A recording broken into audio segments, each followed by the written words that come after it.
Turki mempunyai tentera yang terbesar dalam NATO, tetapi tidak pernah digunakan untuk membela Gaza yang kehancuran. Ada seorang anak kecil Gaza sebelum dia syahid, dia menulis surat kepada Presiden Erdogan. Wahai Presiden, Anda mempunyai tentera terbesar dunia dalam NATO, tetapi kami menderita dibunuh siang malam dan Tuan tak pernah datang dengan tentera di sini. Tuan bercakap membantu kami tetapi tak pernah datang membantu kami.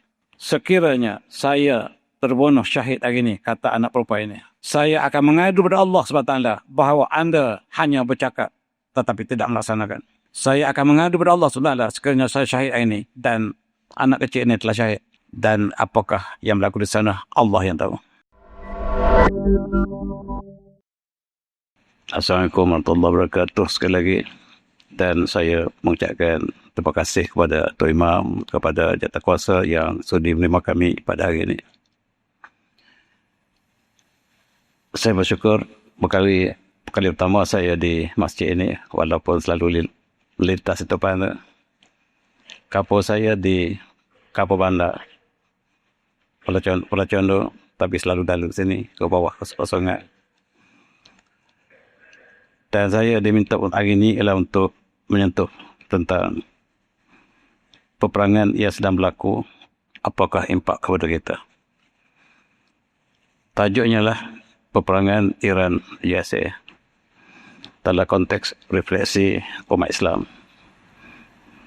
Dan marilah kita mulakan dengan ayat surah Al-Baqarah. A'udzubillahi Walan tada'an al-yahud walan nasara hatta tattabi'a millatahum. Sadaqallahu azim. Dan tidak mungkin redha pada kamu al-Yahud dan Nasara juga, sehinggalah kamu ganti agama mereka. Dan inilah yang menjadi persoalan penting. Mereka kedua tidak redha pada kita sepanjang sejarah umat Islam. Termasuklah apa yang berlaku hari ini. Ialah manifestasi daripada ayat yang menceritakan kedua mereka tidak redha pada kita. Mula-mula sekali, krisis yang berlaku ialah disebabkan satu gagasan ataupun satu perkara yang besar yang mereka ada-adakan. Mereka mengatakan bumi yang diwarisi ataupun bumi yang dijanjikan oleh Tuhan kepada mereka, bermula daripada Sungai Nil sampailah Sungai Furat, yang meliputi negara Arab, kebanyakannya Sunni, yang akan diambil satu persatu, dan ini dirancang sejak pada ratusan tahun lepas. Dan tanda merah ini ialah tanda yang disebut sebagai Israel Al-Kubra ataupun kereta Israel, yang akan diambil, dan perancangan untuk mengambilnya telah dilakukan bukan hari ini tetapi ratusan tahun lepas. Apa yang berlaku hari ini berpunca dari sini. Perancangan mereka ialah untuk mengambil Mesir, negara Sunni. Kemudian mereka ingin mengambil Palestin sebagai ibu negara mereka. Jerusalem akan dijadikan sebagai kapital kepada negara yang mereka takrifkan ini. Syria, Lebanon dan Iraq juga, sebahagian dari Turki, termasuklah Saudi juga, Madinah dan Mekah akan diambil oleh mereka. Mereka mendakwa moyang kami, Bani Quraidah, Bani Qainuqa, berada di Madinah. Dan mereka telah kembali ke Madinah. Dan tuan-tuan, kalau kita pergi ke Mekah sebelum ini, untuk daripada Mekah ke Madinah, ada tulis di lebuh raya, Lil Muslimin faqat, hanya untuk Muslimin. Sejak 4 tahun lepas dibuka. Maksudnya Madinah terbuka untuk mereka. Dan ada sebuah kota yang dibina di sebelah Masjid Nabawi. Dan tanah yang terbuka untuk siapa saja antarabangsa. Kebanyakan yang telah dibeli oleh pelobi-pelobi Yahudi yang kaya raya. Dan persediaan untuk mereka masuk ke Madinah telah berlaku. Dan mereka menulis sebuah buku yang menggemparkan dunia. Al-Audah ila Makkah, yang dalam bahasa Arab Kembali ke Mekah, kami ingin ambil Mekah. Dan peperangan yang berlaku sekarang ialah disebabkan agenda. Dan mereka mengatakan bumi ini bumi yang dijanji kepada mereka. Serentak dengan itu, Masjid Al-Aqsa harus diruntuhkan. Masjid Al-Aqsa harus diruntuhkan dan mereka telah menaklukkan maksud ini sejak tahun 1967. Sampai hari ini masih di bawah jajah mereka. Tidak semua orang yang boleh masuk. Orang tua-tua dibenarkan sebahagian dan pemuda tidak dibenarkan. Tetapi orang Malaysia dialalukan. Orang Malaysia, orang Asia Tenggara dialalukan untuk melawat Masjid Al-Aqsa. Apa rahsianya? Untuk masuk Masjid Al-Aqsa, kita harus penuhi satu baran dan dapat cok daripada otoriti. Cok ini maksudnya kita akui mereka Tuhan punya kepada Jerusalem. Tuhan punya kepada Aqsa, secara tak langsung kita akui mereka. Itu maksudnya. Orang Palestin tidak masuk, orang Malaysia silakan. Perancangan mereka ialah untuk menunjukkan dunia bahawa kita sokong. Sebab kita sign tanda walaupun dalam pasport kita tidak dinyatakan. Dan bilakah mereka nak runtuhkan masjid kita? Sejak berkali-kali. Tahun 70 mereka bakar Masjid Al-Aqsa, 72 mereka bakar lagi, tahun 80 mereka bakar, dan demi tahun mereka menceroboh. Bangunan yang bakal menggantikan Masjid Al-Aqsa ialah bangunan ini, yang mereka sebut Solomon Temple, Haikal Sulaiman, dan Datak Temple yang mereka sebut sekarang ialah bangunan ini. Sudah siap lama. Sepatutnya mereka bina meruntuhkan Masjid Al-Aqsa kita pada tahun 1972, tetapi tertangguh sampai hari ini. Allah belum izinkan. Allah tidak izinkan. Dalam konteks ini kita lihat apakah yang berlaku pada Palestin. Palestin telah 1000 hari. 1000 hari peperangan yang berlaku di antara Gaza dan Israel menyebabkan lebih 73,000 yang telah terkorban. Mereka adakan perdamaian di bawah ditaja oleh Amerika dan negara Eropah dunia. Diadakan di Sharm el-Sheikh, di Sinai untuk perdamaian. Hamas patuh, tetapi Israel tidak patuh. Selepas perdamaian, mereka terus menyerang. Hari ini juga mereka menyerang.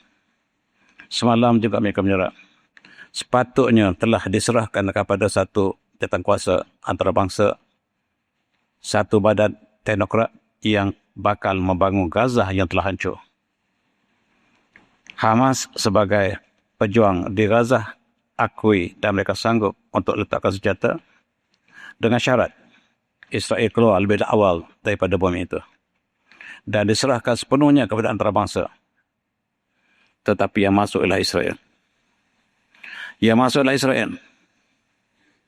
Dan antarabangsa yang masuk ialah Amerika. Dan mereka merancang untuk adakan penjara terbesar yang mereka sebut concentration camp di Gaza. Untuk semua pelarian ini akan dimasuk dalam penjara yang kecil. Dahlah Gaza kecil, hanya sebesar tempat kita. Bersepadan dengan laut, tersekat dan sekarang dihimpit. Luasnya hanyalah 340 km persegi. Dan sekarang tinggal 1/3. 1/3 daripada asal dia tinggal dan mereka himpit masuk ke dalam lagi. Dan kita tak boleh lari lagi. Dan dikatakan di laut Gaza penuh dengan minyak.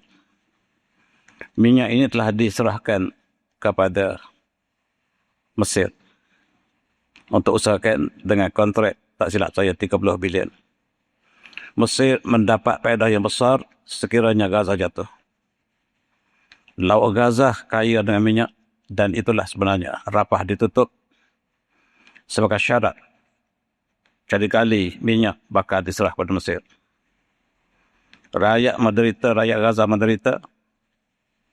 Kematian setiap hari.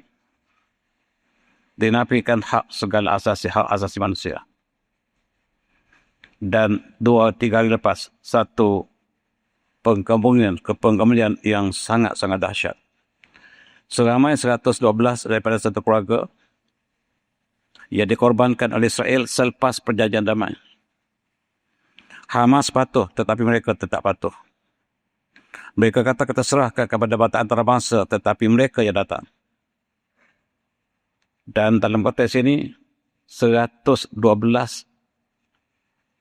ahli keluarga daripada satu keluarga yang sama telah dibunuh, dibom, dan kemungkinan yang terbesar dalam sejarah ini menunjukkan bahawa ini keluarga Abu Syariah yang seluruh keluarga meninggal. Dibom, mereka nekat untuk mengosongkan Gaza. Gaza harus diserahkan pada Israel. Walaupun mereka mengatakan serah kepada antarabangsa, bohong. Dan itulah nasib umat Islam. Masjid Al-Aqsa bakal diruntuhkan. Dan ini mereka sebut secara terbuka. Negara Arab tidak boleh lakukan apa sebab mereka adakan normalisasi. Normalisasi seolah-olah mentiraf Israel. Negara-negara Sunni telah mengiktiraf dalam konteks normalisasi. Mereka ada perjanjian. Apabila Masjid Al-Aqsa diceroboh, apa yang boleh dilakukan oleh Islam Sunni ialah hanya kondem, mengecam, tetapi tidak lebih dari itu. Inilah suasana yang berlaku sekarang. Apa yang disebut oleh pejuang-pejuang pemuda yang seramai 4,000 orang ini. Mereka mengatakan kami tidak akan keluar daripada bumi kami. Sebab perjanjian damai yang diadakan di Sinai beberapa bulan lepas ialah untuk menyerah kepada teknokrat. Kami patuh, tetapi Israel tidak patuh. Sekiranya Israel tidak patuh, kami tidak akan letakkan senjata. Berita yang tersebar di seluruh dunia termasuk negara kita mengatakan Hamas telah letak senjata. Tak benar. Dia mengatakan kami letak senjata sekiranya Palestin merdeka. Ia dijanjikan oleh perjanjian. Sekiranya Palestin tidak merdeka, kami tak akan letak senjata. Kami masih menguasai 1/3 bumi Gaza. 60% bumi Gaza telah dikuasai oleh Israel. Ketika Israel dibantu oleh negara terbesar dunia, Amerika, Eropah, NATO, memerangi sebuah kampung bernama Gaza. Separuh dunia memerangi satu kampung. Kampung masih berdiri tegak. Walaupun 2/3 telah pergi, masih lagi tidak dapat mereka kuasai sepenuhnya. Maksudnya Hamas masih tegak walaupun bumi telah jatuh. Sepatutnya sebuah kampung bukan taraf sebuah negara. Negara yang bernama Palestin. Gaza hanyalah sebuah daerah yang sangat sempit. Pantainya berkali sekitar 40 km saja. Dan masih berjuang. Mereka tidak menyerah kalah. An-Nas aw-Syahadah. Kami menang atau kami syahid. Dan Hamas ialah Sunni. Sekarang, minggu lepas mereka mula masuk ke tebing barat. Tebing barat yang berada di pinggir Jerusalem. Palestin ada dua bahagian, satu Gaza, satu lagi daerah West Bank ataupun tebing barat. Mereka menceroboh. Dan mereka untuk menjadikan tebing barat sebagai Gaza kedua. Negara yang bersepadan, negara Arab yang ada sekeliling hanya melihat. Dan apakah yang berlaku kepada West Bank, tidak semua berita sampai pada kita. Dan kalau tidak lebih baik, lebih buruk daripada Gaza, mereka sedang menuju kepada Gaza hari ini. West Bank akan jadi Gaza kedua. Walaupun Palestine Authority yang diberikan kuasa untuk mentadbirkan West Bank lebih simpati kepada Israel, pun akan dimusnahkan oleh Israel. Sekarang mereka di bawah pemimpin Asyara yang dibentuk oleh Israel dan digulingnya satu pemimpin yang zalim kononnya Bashar al-Assad. Dilantik pemimpin baru Syria yang asalnya Al-Julani entah dari mana atau asalnya. Tiba-tiba tukar nama menjadi Asyara. Dan sekarang, selepas pemerintahan baru ini, Golan telah jatuh pada Israel. Perancangannya sedikit demi sedikit akan jatuh kepada Israel. Syria jatuh sedikit demi sedikit, mula-mula Golan. Dan Al-Julani itu maksudnya orang yang dinasabkan pada Golan. Dia tukar namanya daripada Al-Julani menjadi Asyara. Tuan-tuan, kalau seorang itu selalu tukar nombor handphonenya, awas, mungkin skema. Ini tukar nama. Ini tukar nama yang dianggap di sebahagian sebagai pembela pada Islam. Rupa-rupanya sekarang telah terselah siapakah dia. Syria bakal jatuh ke tangan Israel. Dalam kata ini, Suaidah, satu daerah di Syria, telah berkonflik dan sudah hampir jatuh ke tangan Israel. Kuantarah juga demikian. Dan dijangkakan Syria akan jatuh dengan mudah. Maka perancangan Israel Raya yang dirancang kelihatannya lebih mudah untuk dicapai oleh Israel. Apabila jatuhnya Palestin ataupun Gaza yang telah hancur, West Bank yang sedang diceroboh, Syria yang telah 1/3 hilang kawalan, kemudian Lebanon yang sedang diserang di utaranya. Perjuangan di Lebanon tidak selesai lagi. Kemudian apa yang berlaku ialah di Iran. Iran penghalang. Iran ialah Syiah. Malam ini saya tidak bicara tentang Syiah. Saya bincang tentang geopolitik. Kita lihat dari segi geopolitik, siapakah yang zalim, siapakah yang kena zalim. Amerika menceroboh lebih 50 negara selepas Perang Dunia Kedua. Iran tidak ada rekod. Dia tidak menyerang sejak jirannya. Dalam konteks ini, Trump mengisytiharkan bahawa dia menyatakan bahawa ana alladhi wada'tu Ahmad Asyara ra'isan li Suria. Yang menang, tuan-tuan, Ahmad Asyara itu ialah wakil kami. Wakil Amerika melalui Turki. Turki dan Amerika bersatu untuk melatih Asyara bagi tujuan Israel. Yang selalu baca khutbah di atas mimbar. Yang membaca yang jadi imam solat subuh sangat panjang bacanya, sangat cantik. Tapi Trump mengatakan dialah ciptaan saya. Ana alladhi wada'tu Ahmad Asyara ra'isan Rusia. Wa huwa laysa malakan yakum ya'mil ar-ra'i. Dan dia melaksanakan tugas yang kami telah beri pada dia. Dan kami akan pura-pura untuk berperang dengan Syria. Dan plan kami, Syria akan serah sedikit demi sedikit pada Israel. Akhirnya Syria menjadi sebahagian daripada wilayah Israel. Itu perancangannya. Sekarang tugas itu diberi pada Turki. Turki lah yang duduk depan, kami di belakang. Itulah permainan yang berlaku hari ini. Kemudian Maroko, Mesir, Sudan, Bahrain, Oman, UAE telah mengadakan normalisasi dengan Israel. Maksudnya mereka perjanjian terbuka, resmi dan tidak resmi. Adapun Saudi masih malu-malu mata untuk menandatangani, tetapi dialah yang memulakan untuk normalisasi tersebut, walaupun dia paling akhir. Sekarang masih belum mengadakan normalisasi, tetapi dialah yang memulakan untuk mengiktiraf Israel seperti yang ada sekarang.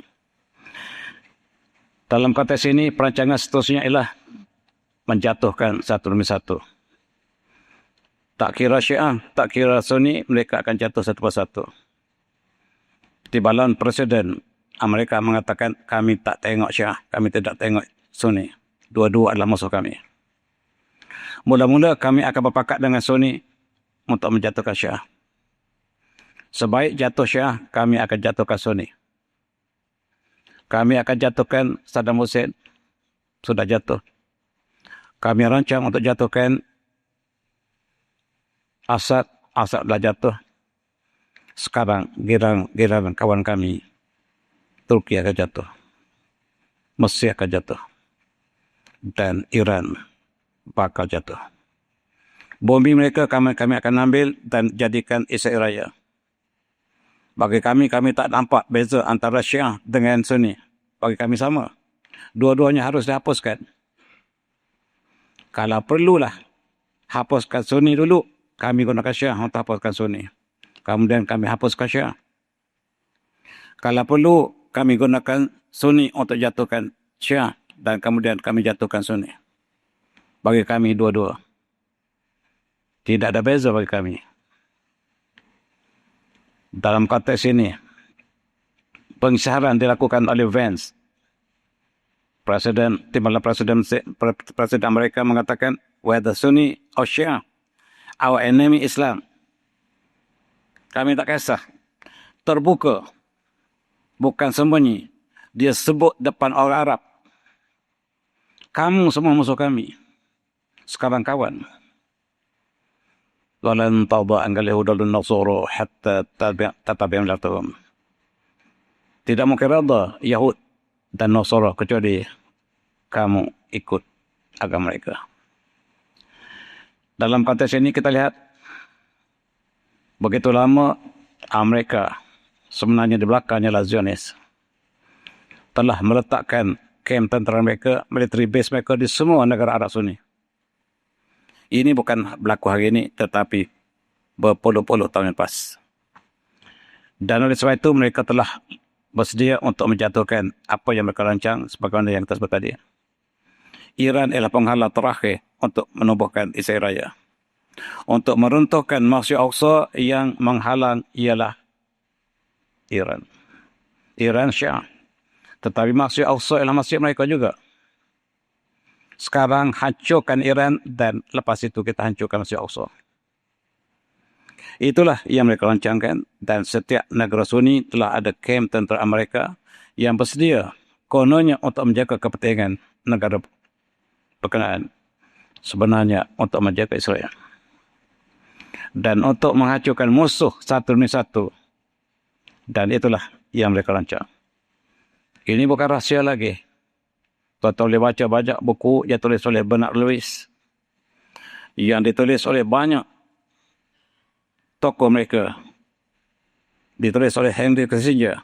Henry Kissinger menyatakan, mula-mula sekali kita jatuhkan 7 buah negara Arab. Termasuklah negara yang berada di Teluk, kemudian Pakistan, Afghanistan. Dan kita hancurkan Rusia dan China. Itulah tahap pertama ialah 6 buah negara Islam harus dihancurkan. Ini tertulis. Tuan-tuan boleh baca buku Bernard Lewis yang menyatakan demikian. Itu perancangan yang mereka tulis. Tertulis, termaktub. Bukan satu perkara yang keluar secara lisan. Tertulis. Dan ketua mereka ketika itulah Henry Kissinger. Henry Kissinger ialah manusia yang membunuh paling ramai manusia di atas muka bumi dalam kurun yang ke-20. Tetapi dipakuti undang-undang di seluruh dunia, dia dijadikan ikon. Termasuklah di negara kita. Dia disahkan sebagai penjenayah terbesar dunia dalam kurun ke-20. Namanya Henry Kissinger. Henry Kissinger lah yang merancang perkara ini. Dia merancang untuk masuk ke Ukraine. Ukraine ialah target Amerika, targetnya Rusia. Kenapakah Rusia harus target? Sebab hampir 30% penduduk Rusia Muslim. Muslim yang sedang berkembang hebat ialah di Rusia, di Dagestan, di Chechen, bahkan di Moskow. Moskow pada hari raya lepas, penuh kota Moskow keluar umat Islam yang bersolat. Umat Islam di Rusia sangat-sangat ditakuti oleh Amerika. Mereka masuk menyerang Ukraine dan tuduh Rusia yang menyerang Ukraine. Mereka yang bawa tentera NATO ke Poland membawa tentera NATO ke Ukraine dan mereka melanggar garis merah yang diletakkan oleh Rusia. Ukraine adalah bumi Soviet Union yang dimerdekakan dengan syarat. Tetapi Ukraine telah masuk sebelah NATO. Lalu Rusia terpaksa pertahankan negara mereka dan masuk dengan Chechen, tentera Islam, untuk menghalau tentera NATO yang berakhir. Kita lihat sudah 3 tahun peperangan sedang berlaku. Tetapi Amerika telah kalah di Ukraine. Maka tugas Amerika keluar daripada Ukraine untuk menghadapi Iran dan tugas Amerika diganti oleh Turki untuk menentang Rusia. Oleh sebab itu bukan Rusia yang menyerang Ukraine. Hakikatnya Amerika yang menyerang Ukraine. Dengan provokatif yang dilakukan oleh mereka, berita yang sampai di Malaysia tidak sampai sebab kita merujuk pada CNN, lidah Yahudi. Berita yang kita petik, kita ditipu hidup-hidup sebab kita hanya tahu berita yang disiar dalam bahasa Inggeris. Dalam konteks ini, mereka sedang menjayakan pasal pertama mereka, iaitu 6 buah negara Islam harus dijatuhkan. Termasuk Jordan, Syria, Palestin, Saudi dan Iraq. Tuan-tuan bilang 7 buah negara ini harus menjadi fasa pertama. Kemudian ke Pakistan dan Afghanistan, Libya, Maroko, dan sekarang mereka mengganggu Spanyol dan mereka menghasut kerajaan Spanyol dijatuhkan oleh Zionis sebab rupa-rupanya satu-satu negara Eropah yang menyokong perjuangan Gaza ialah Spanyol. Spanyol yang mengusung Islam dapat melihat kebenaran. Oleh sebab itu mereka sangat marah pada Spanyol. Mereka mencetuskan kerusuhan di pelabuhan kita di Maroko, yang bumi inilah kepunyaan Spanyol. Tujuannya supaya presiden mereka jatuh sebab Spanyol satu-satunya yang memecat duta Israel di Spanyol dan menarik duta mereka daripada Tel Aviv, dan Amerika isahkan perang ataupun sekatan ekonomi terhadap Spanyol, dan mereka lah yang mencetuskan kerusuhan yang sedang kita baca malam tadi dan dua malam lepas. Dalam kata ini, dua ini berpadu. Yang satu pencuri bumi, namanya Ten Hayu. Yang satu pencuri minyak, namanya Trump. Dua-dua berpadu, tujuan sama. Kadang-kadang statement mereka bercanggah tetapi maksud sama. Ialah untuk melaksanakan apa yang digariskan oleh Henry Kissinger. Tuan-tuan harus baca buku Bernard Lewis yang panjang lebar perancangan dinyatakan sejak pada zaman pemerintahan Presiden yang ke-45 Presiden yang lepas. Dan apa yang dilakukan oleh Presiden Amerika yang baru dilantik ini, iaitu Trump, Iran ialah penghalang untuk menghancurkan Masjid Al-Aqsa. Yang menjadi penghalang ialah Iran. Lalu sebelum kita runtuhkan Masjid Al-Aqsa, kita hancurkan Iran. We are going to destroy Iran. Dan itulah mulanya peperangan antara Iran dan Amerika. Sebelum peperangan, dia mengatakan bahawa seluruh bumi Iran ialah punya kami. Minyak, emas, nadir ataupun rare earth, gas, kami yang punya. Sebagaimana kami mengambil Venezuela hanya 1 malam. Kami culik presiden mereka dan minyak kami sedut. Kami gunakan minyak Venezuela untuk menghancurkan Iran. Dan kami akan ambil Iran, kami akan kalahkan Iran untuk menjatuhkan Turki dan Mesir. Jelas. Tak berselindung. Kami ambil minyak daripada Iran untuk hancurkan Turki dan Mesir. Jelas. Tetapi negara Islam masih bersama dengan Amerika. Tetapi mereka tersekat di Iran. Mereka jangkakan 1 minggu Iran akan jatuh. dengan pertolongan negara Sunni untuk menghancurkan Syiah, dan mereka mengatakan ini Syiah kafir. Siapa dia kata kafir? Amerika. Mari kita sama-sama untuk hancurkan Syiah. Sedangkan Amerika kepada kesatuan Eropah, mereka mengatakan kami tak bezakan antara Syiah dan Sunni. Dua-duanya sama. Kedua-duanya harus dihancurkan. Yang mana dulu tidak penting. Dalam konteks ini, sejak daripada Israel menghancurkan Gaza, negara Teluk khususnya Qatar, UAE dan Saudi membayar kepada Trump 6 trilion US dollar dan diberi hadiah kepada Amerika kononnya untuk menjaga keselamatan negara mereka. Ada antara ulama Timur Tengah yang menjustifikan wang inilah sebagai zakat di bawah asnaf falmatik qulubuhum sebab untuk mengelak daripada kekanasan mereka. Saya salah kata Tuhan untuk menenangi statement yang dikeluarkan oleh sebahagian ulama mereka. Amerika mendapat 6 triliun diserahkan kepada Israel. Bukan saya kata, dunia yang menyaksikan dan berita yang keluar demikian. Kemudian Israel menghancurkan umat Islam Gaza dan sebahagiannya di tempat lain. Orang Arab memberikan 6 triliun kepada Amerika, Amerika beri kepada direct kepada Israel. Israel membunuh umat Islam.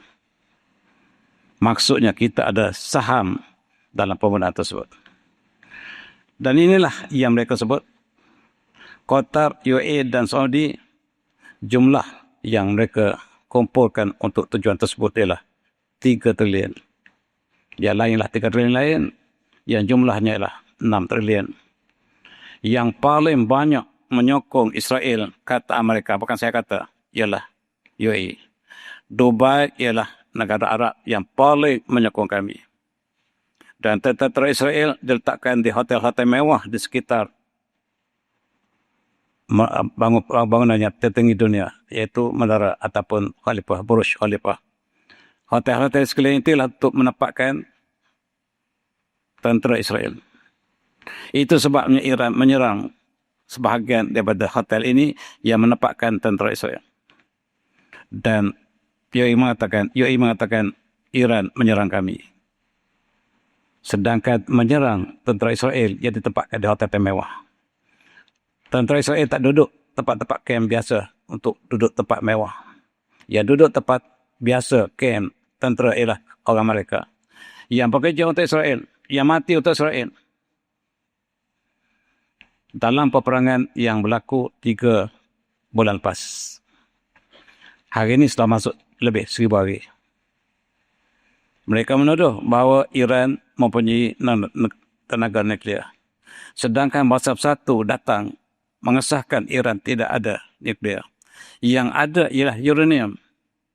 Uranium boleh buat nuklear, tetapi uranium banyak tugas lain untuk kebaikan perubatan, elektrisiti dan sebagainya. Kita juga ada uranium. Tetapi kita tidak lawan mereka, jadi tak ada masalah. Tapi Iran lawan mereka. Bila lawan mereka, dituduh ada nuklear dan akan diperangi. Kata Iran, kalaulah nuklear itu buruk, kenapakah Amerika, Israel, Rusia punya nuklear? Kalaulah buruk. Kalaulah mempunyai nuklear itu buruk, kenapakah Amerika, Israel, India ada nuklear? Kalau dia baik, kenapa halang kami? Kalah di situ. Orang zalim tak perlu hujah, tuan-tuan. Hujah kalah, dia gunakan kuasa. Itu cara orang yang zalim. Nabi Ibrahim AS dengan Namrud juga berhujah. Nabi Ibrahim menang hujah. Tetapi Namrud menang kuasa. Kuasa digunakan. Dan Amerika guna kuasa ke atas hujah. Hujah telah kalah. dan guna kuasa untuk menyerang Iran.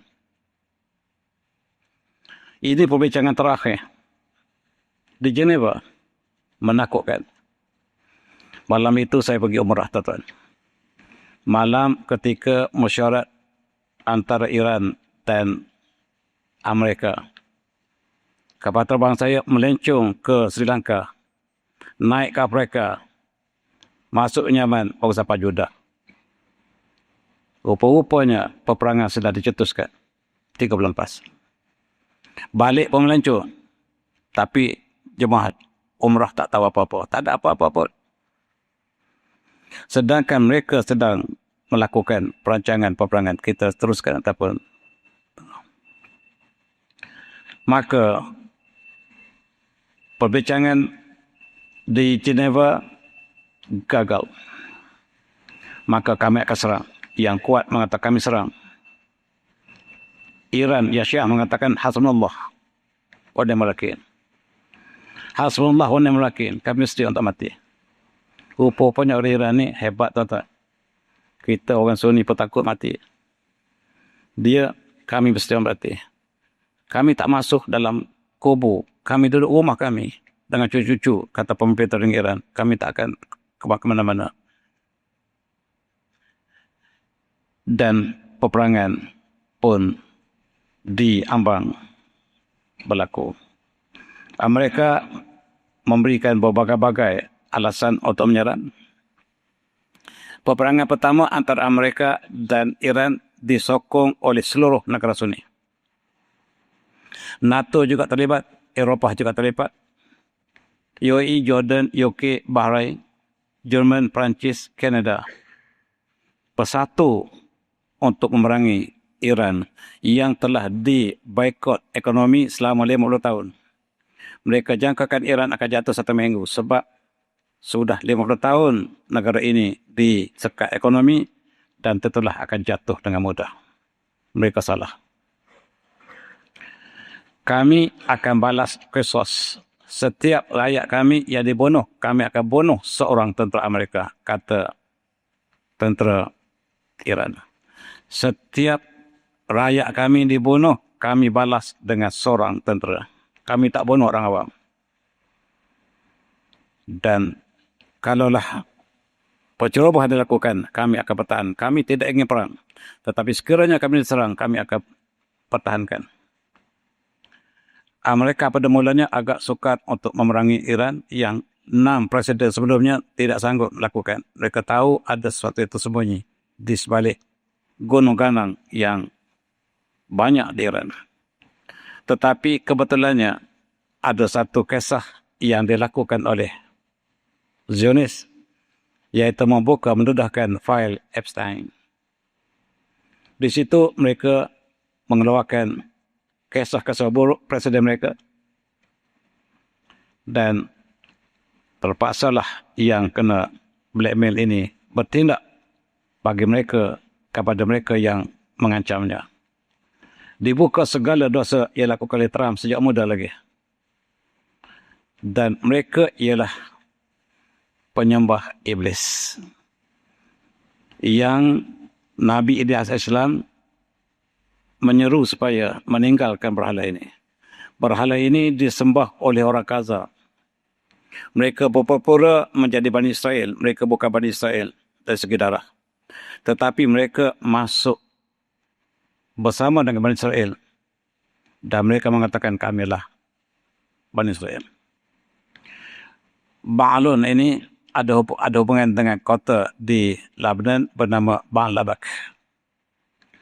Dan Allah mengisahkan dalam Al-Quran, A'udzu minasyaitonir rajim. Wa inna Ilyasa minal mursalin iz qala lakum ya la tattaqun. Atadunna ba'lam wa tadunna ahsanal khaliqin. Apakah kata Nabi Ilyas kepada kaumnya, apakah kamu menyeru Ba'lan, berhala Ba'lan, Ba'al-Labak. Wa tadunna ahsanal khaliqin, dan kamu meninggalkan Allah sebaik-baik pencipta. Dan kononnya mereka bermunajat pada berhala. Berhala ingin makan darah anak dara. Sebagai syarat untuk kemenangan Amerika yang menyerang Iran ialah Zionis. Agama mereka bukan Bani Israel. Agama mereka lah balun. Ini dia balun. Yang wujud ketika zaman Nabi Ilyas. Balun ini menjadi sembahan mereka sampai sekarang. Mereka berpura-pura menjadi Bani Israel, sedangkan bangsa mereka Khazar. Khazar ialah satu bangsa yang mendiami di Laut Caspian, di kawasan Azerbaijan, di kawasan Turkmenistan, termasuk Iran Utara. Mereka satu penduduk yang bernama bangsa Khazar. Inilah yang mengaku mereka Bani Israel. Tak ada pengena dengan Bani Israel. Mereka bukan agama Bani Israel pun. Mereka agama Ba'lun. Ini diberitahu oleh Trump. Kami ialah penyembah syaitan. Dan mereka makan daging manusia. Ini bukan saya kata, tetapi fail Epstein yang keluarkan. Syarat untuk menang, kata berhala mereka, korbankan darah gadis. Dan oleh kerana takut kepada dibawa ke mahkamah, Presiden ini pun, Presiden mereka terpaksalah memenuhi permintaan berhala. Sebab dia patuh kepada masternya, iaitu bangsa Khazar yang mendakwa mereka lah bangsa Bani Israel. Mereka tak ada kena dengan Bani Israel. Dan inilah yang sebenarnya merancang peperangan. Hanya 5 orang yang menjadi ketua besar mereka, gambar mereka sempat diambil. Tak kenal, inilah yang merancang peperangan dunia sekarang. Yang pegang kuasa dunia ialah 5 orang ini. Mereka adalah kuasa tertinggi. Semuanya penyembah berhala, Ba'lun. Dalam konteks ini, Presiden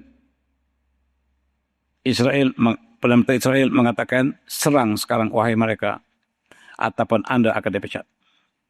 Ataupun anda akan didedahkan segala dosa anda, sebab kami semua pegang rekod kejahatan anda. Atas dasar inilah mufti-mufti Sunni hampir seluruh dunia, antaranya lah mufti Libya, yang mengatakan bahawa dalam konteks Amerika menentang umat Islam, menentang Iran, yang juga menentang Palestin ataupun Gaza, dua-duanya ada Sunni, ada ini, umat Islam harus bersatu dan religious unity for all Muslim tersapat Iran. Ini ialah fatwa yang dikeluarkan oleh ulama Sunni. Mufti besar Libya demikian juga. Mufti lain mengatakan alasan bahawa Masjid Aqsa bakal dirubah dan juga Iran hanyalah satu-satu pertahanan terakhir. Sedangkan negara Arab Teluk, mereka membiarkan Masjid Aqsa diceroboh setiap tahun.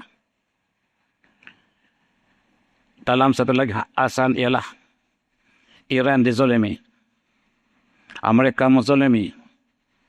Dan Allah berfirman, "A'udzubillahi minasyaitonir rajim, wa la tarkanu ilal ladzina zalamu fatamassakum nar wa ma lakum min dunillahi min awliya thumma la tunsurun."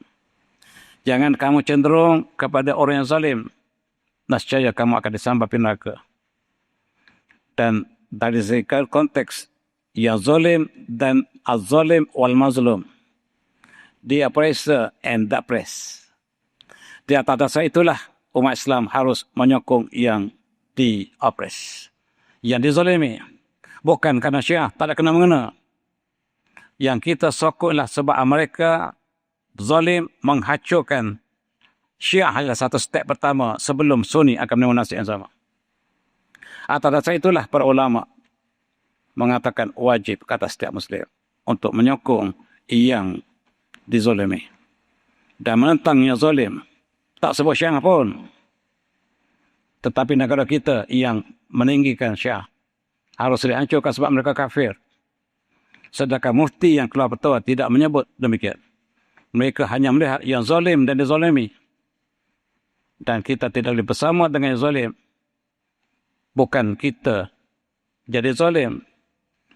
Kita cenderung kepada zalim sudah cukup untuk disambar api neraka. Inilah yang disebut oleh para mufti kita. Jangan condong kepada zalim, nescaya kamu akan disambar api neraka. Atas dasar inilah maka fatwa dikeluarkan di seluruh dunia. Kesatuan Ulama Dunia juga mengeluarkan hampir sama hujah.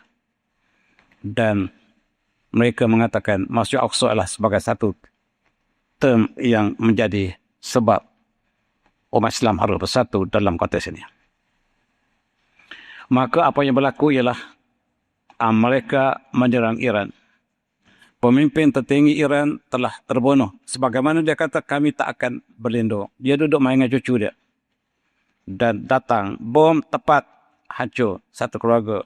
Sebahagian keluarganya, termasuk cucu-cucu. Sebab kami tak lari. Kami tak lari. Dan oleh sebab itu, 168 anak sekolah tahfiz perempuan dihancurkan hari pertama serangan Amerika ke atas Iran.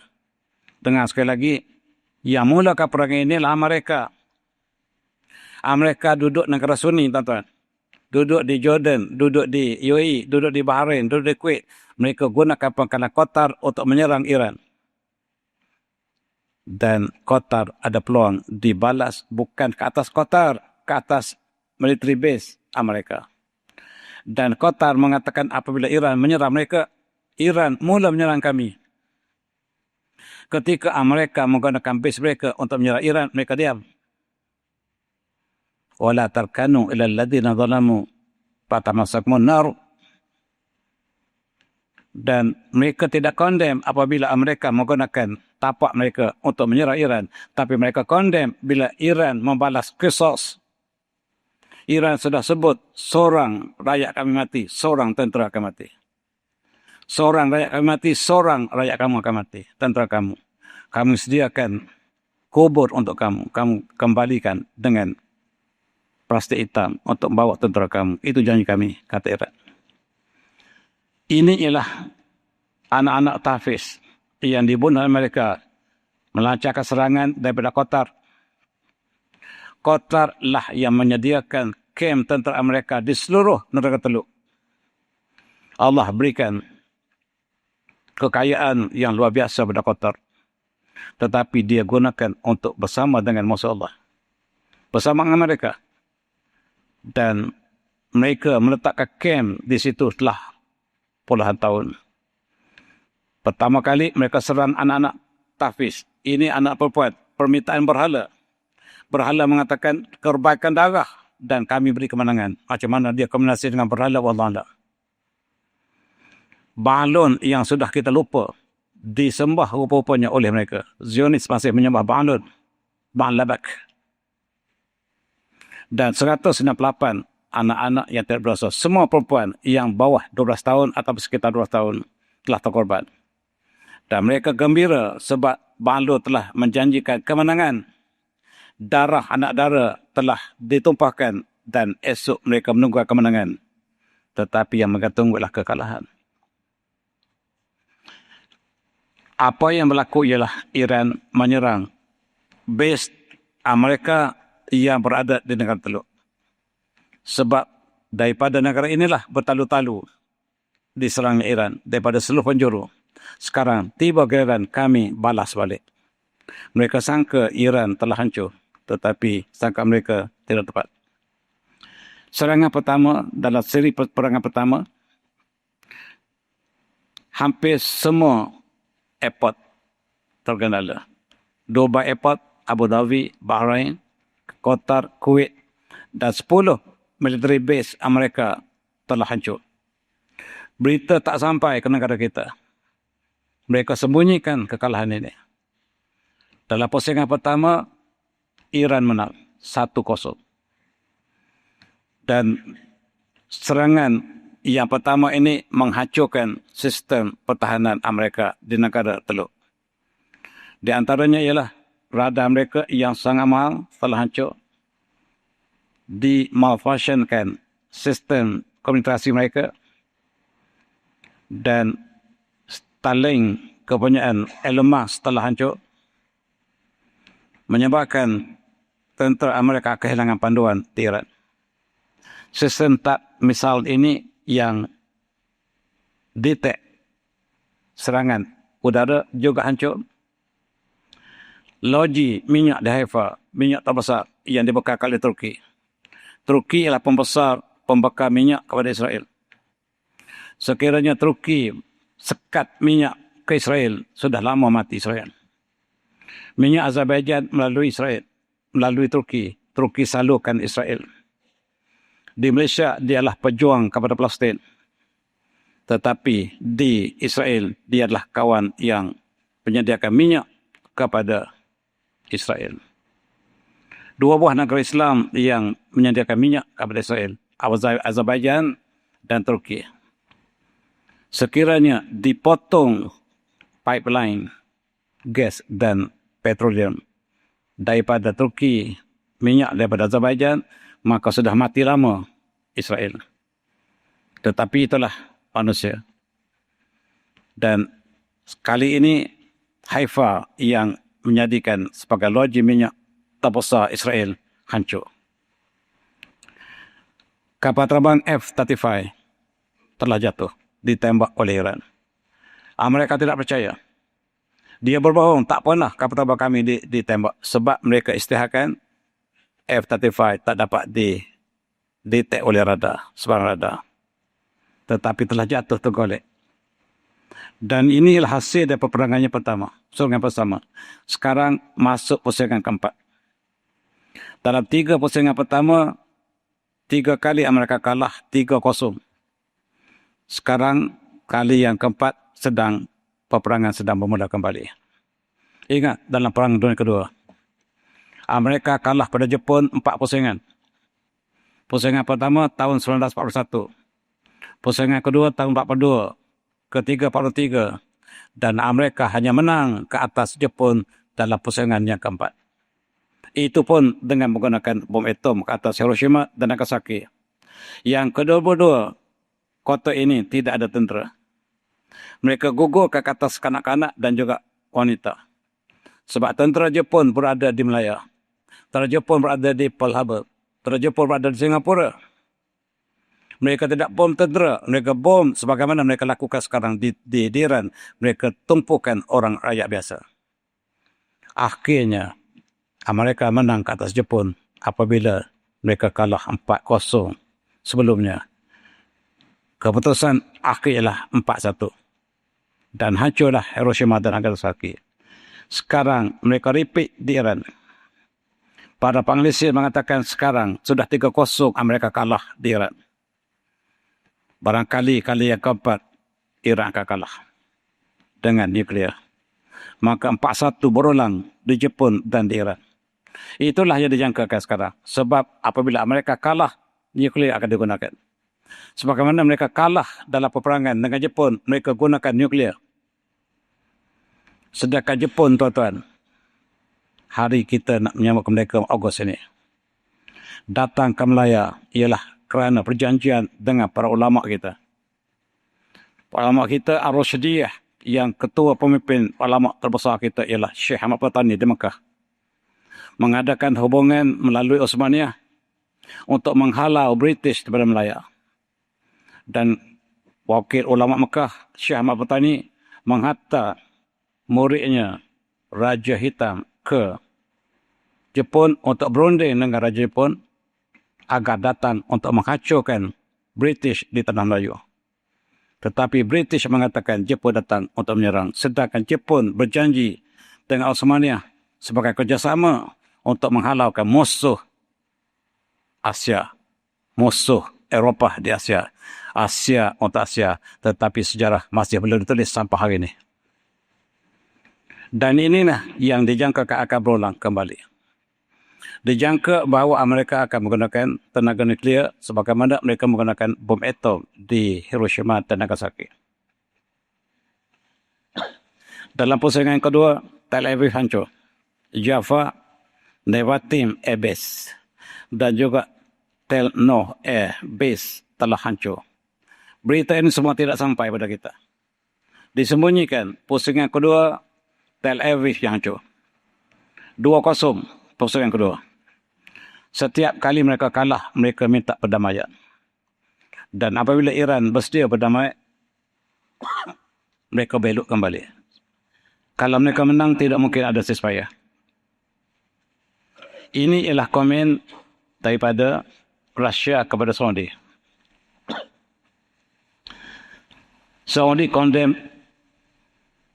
Iran apabila Iran menyerang tentera Amerika di negara Teluk. Kata Rusia, ketika Amerika menggunakan bumi kamu untuk menyerang Iran, kenapa kamu tak condemn? Bila Iran balas balik, kamu condemn Iran. Di mana sikap kamu? Bukan saya kata, tetapi Menteri Luar Rusia mengatakan. Berita ini tak keluar di Malaysia. Tentera Amerika mati bergolek. Berapa ramai yang mati? Dalam serangan pusingan kedua, tentera Amerika mati bergelimpangan. Diisytiharkan 3 orang mati. Pusingan kedua, Amerika isytihar 3 orang mati.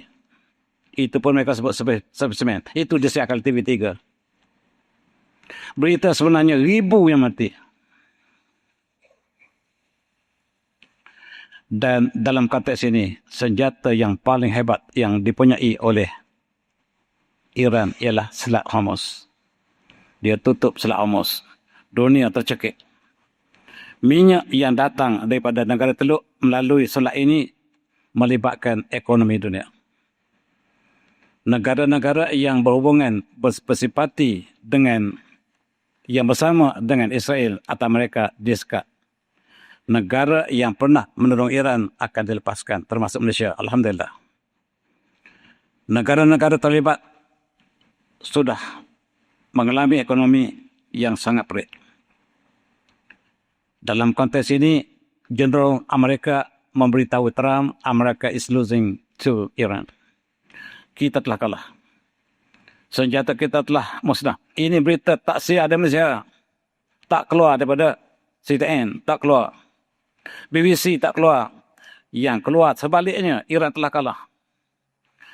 Head-on collision. Berita yang bercanggah sama sekali. Sebab tentera mereka yang matilah tentera Amerika. Membela Israel. Israel masih berada di hotel. Yang mati tentera Amerika. Israel ya bangsa terpilih.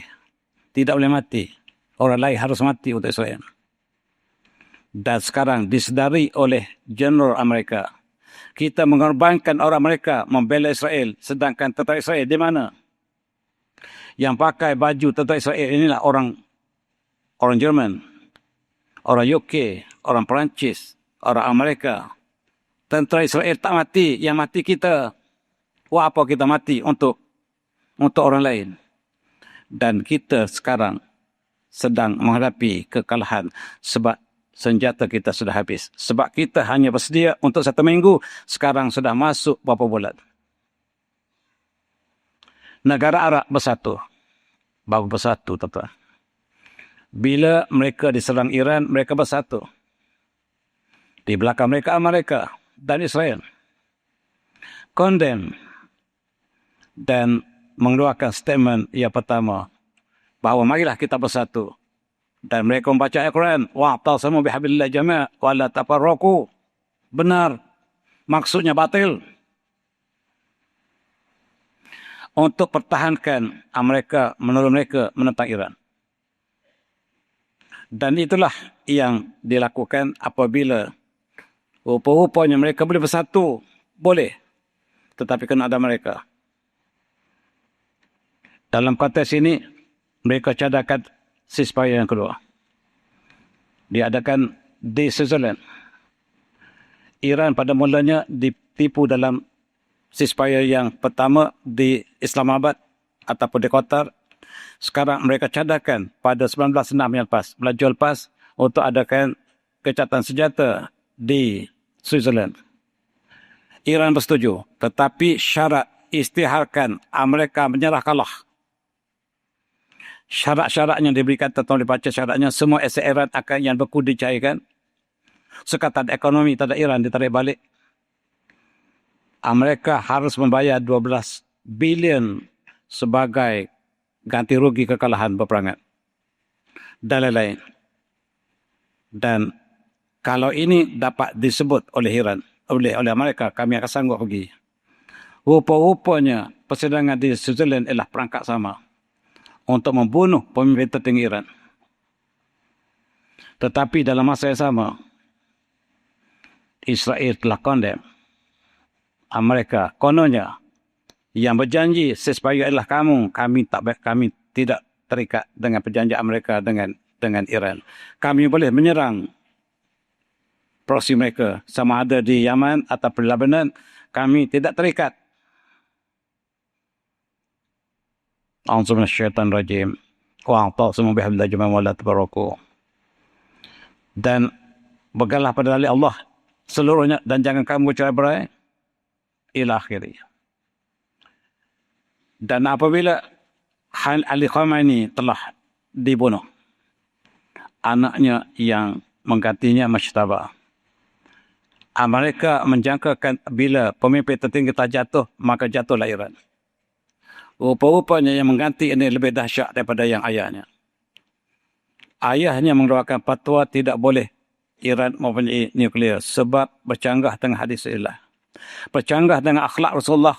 Dalam peperangan Islam ada akhlak yang indah.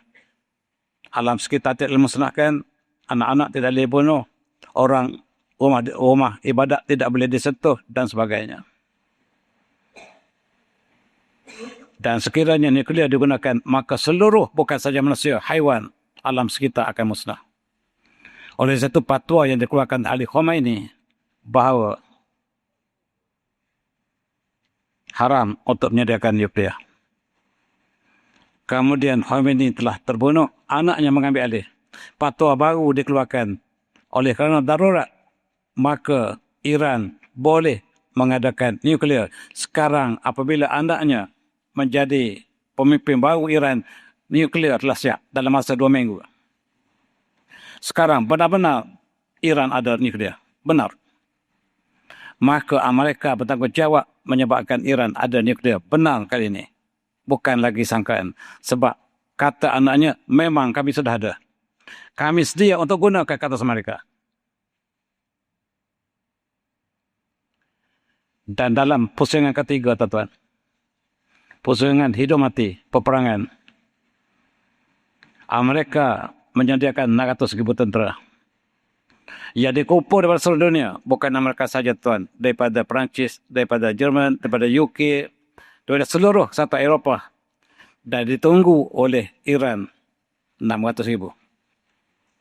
Mereka menjangkakan peperangan darat akan berlaku. Peperangan ini dahsyat, tuan-tuan, sekiranya berlaku.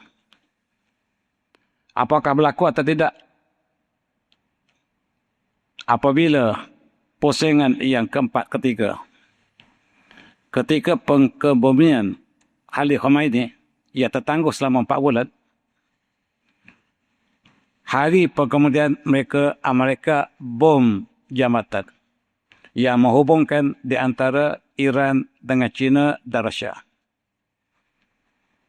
Mereka lupa bahawa jabatan ini dibina oleh Rusia.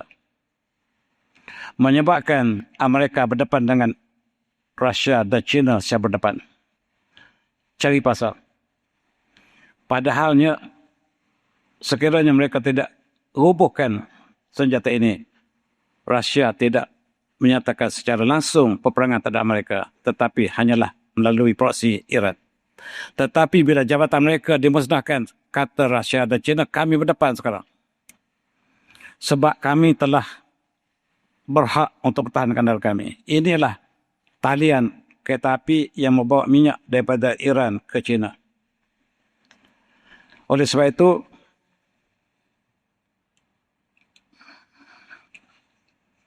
Iran juga memberi amaran bahawa negara-negara yang terlibat memberi sokongan kepada Amerika juga bersedia untuk menerima akibatnya.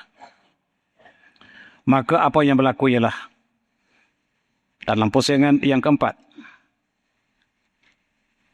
Iran terus membedil kem tentera di Jordan. Yang paling akhir ialah di Jordan. Apa yang berlaku ialah kemusnahan. Mossad telah lumpuh di Jordan. Bangunan Mossad telah hancur. Jumlah kematian tak dapat kita pastikan.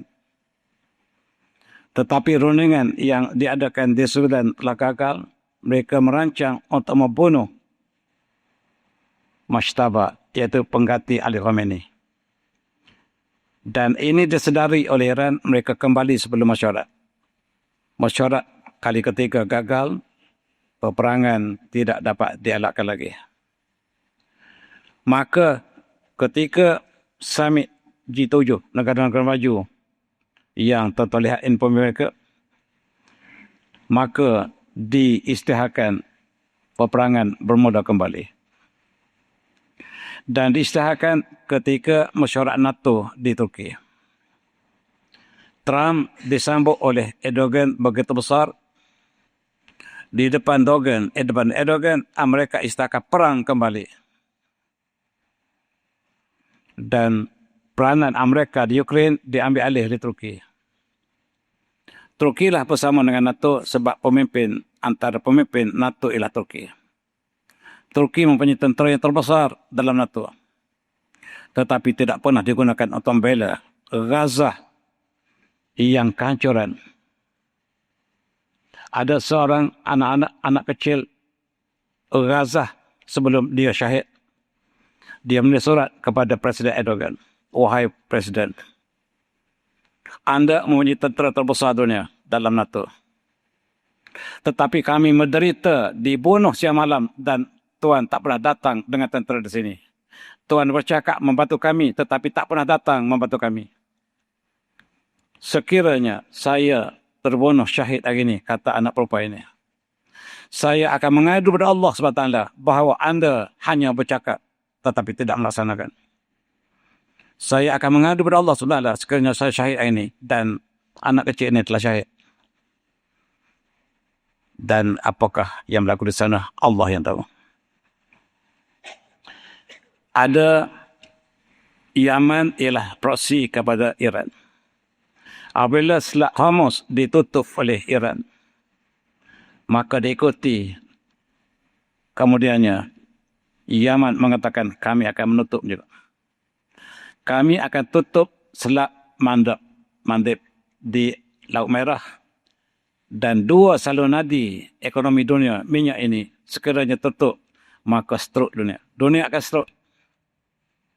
Sebab ekonomi telah ditutup, saluran nadi yang diikat, maka dunia akan lumpuh. Rupa-rupanya terusan ini sangat powerful, lebih powerful daripada nuklear. Apabila sepatu daripada terusan ini Hormuz ditutup, kita lihat bagaimana ekonomi. Apatah lagi kalau ditutup Selat Mandeb. Selat Mandeb belum ditutup. Dan ada satu lagi selat, tuan-tuan, yang sangat penting. Ada 3 selat yang penting. Yang ketiga ialah Selat Melaka. Oleh kerana kalaulah Mandeb ditutup, tuan-tuan lihat, kapal yang sepatutnya melalui Laut Merah terpaksa melencong ke Laut Mediterranean, mengelilingi Afrika Selatan, baru sampai ke Selat Melaka kita. Ada 3 selat yang sangat genting dunia. Satu Hormuz yang kita sebut tadi. Selat antara Laut Merah, antara Yaman dan Saudi ataupun dengan Afrika, Arab dan Afrika. Jangan lupa Selat Melaka. Sangat sensitif. Siapa yang kuasai Selat Melaka? Tuan-tuan beritahu kepada saya. Tetapi China telah memberikan 9 dash line. Tuan-tuan rujuk apakah 9 dash line? Bumi ini, laut kami. Laut China Selatan. Laut China Selatan ini kami letakkan sebadannya dekat dengan Sabah. Dekat dengan Sarawak. Jangan siapa yang ganggu, ini laut kami. China ada agenda, Rusia ada agenda, Amerika ada agenda, yang kita yang tersepit. Jangan siapa yang ganggu laut ini untuk protek Amerika dan masuk ke Taiwan. Siapa masuk kawasannya kami letakkan 9 dash line. Kami akan lakukan sesuatu kata China. Jangan siapa wani. Tiba-tiba Indonesia pergi gali minyak di kawasan itu. Cari pasal. China pergi gali minyak tempat yang ditanda oleh China. Sedangkan kawasan itu kawasan Indonesia. Maka apakah yang berlaku? Tidak ada berita selanjut, cuma terdapat konflik apabila Indonesia telah jadi kali. Kawasan itu kawasan yang bertindak dengan kita. Tuan daripada Petronas lebih faham dari saya di mana tempat itu. Ini ialah untuk mencetuskan ketegangan di sini. Hati-hati kita. Jangan kita terperangkap dengan permainan mereka. Mereka ingin supaya kita bertindak dan mencetuskan sesuatu yang tidak diingini. Mari kita fikir dengan tenang, tuan. Apa yang mereka cetuskan sekarang ini sangat menakutkan. Filipina ada RAS. Indonesia ada RAS. Malaysia ada RAS. Yang paling banyak RAS ialah di mana, tuan? Kedah, Kelantan, Terengganu. Dan bumi ini seperti bumi anak dara yang belum berpunya. Sangat sensitif. Tanda-tanda mereka ingin membawa konflik ini ke kawasan Asia Tenggara telah jelas. Kita lihat, kita dengan jiran kita sudah ada pagar 99 km bakal dibina pagar sana pertama ada dibina atau tidak, sudah siap atau tidak. Ya, sebelum ini tidak ada pagar seperti ini. Mereka ingin cetuskan antara negara jiran. Sempadan sangat penting. Sempadan sangat senang diadu dombakan supaya dua negara bergaduh. Kemudian kita lihat segeting kera yang dibakar bakal menjadi terusan, baru China dibatalkan tiba-tiba. Selepas sempadan buat, dibatalkan. Siapa yang untung? Saya suruh tuan sekali lagi. Dan apa yang berlaku di sini ialah Malaysia. Kamu selalu condemn kami. Setiap kali kami datang menceroboh masuk Aqsa, kamulah yang condemn. Cari pasal lagi. Tetapi ini tolong jawab kita. Duta kita dipanggil di Washington, ada banyak sebab. Semuanya dalam agenda yang sama. Bukan terpisah. Mereka mencari sebab supaya di sini timbul konflik. Jangan kita hati-hati, tuan. Kita berdoa supaya kita tidak terperangkap. Pemimpin kita tidak terperangkap.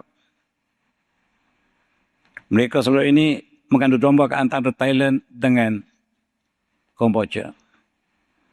Rusia bantu Kamboja. Amerika membantu Thailand. Peperangan yang cetus tahun lepas dimenangi oleh Kamboja.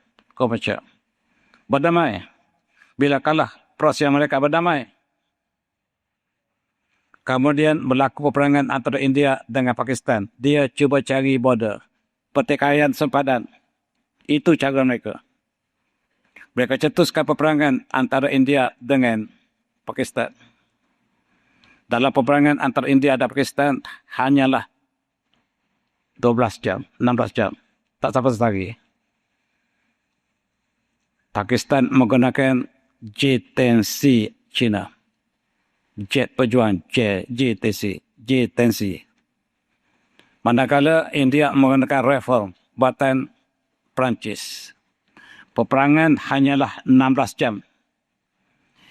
6 jet pejuang India jatuh tergolek. Dan sekarang teknologi barat dikalahkan oleh teknologi China. J-10 menjadi raja langit yang baru, bukan F-35. Sekarang yang laku ialah J-10 dan sekarang China keluarkan J-35, J-36 yang dijangkakan terbawa jet ataupun pejuang menjadi raja langit hari ini. Berita tak sampai ke Malaysia di sini. Saya tanya pegawai tinggi tentera kita pun dia tak tahu.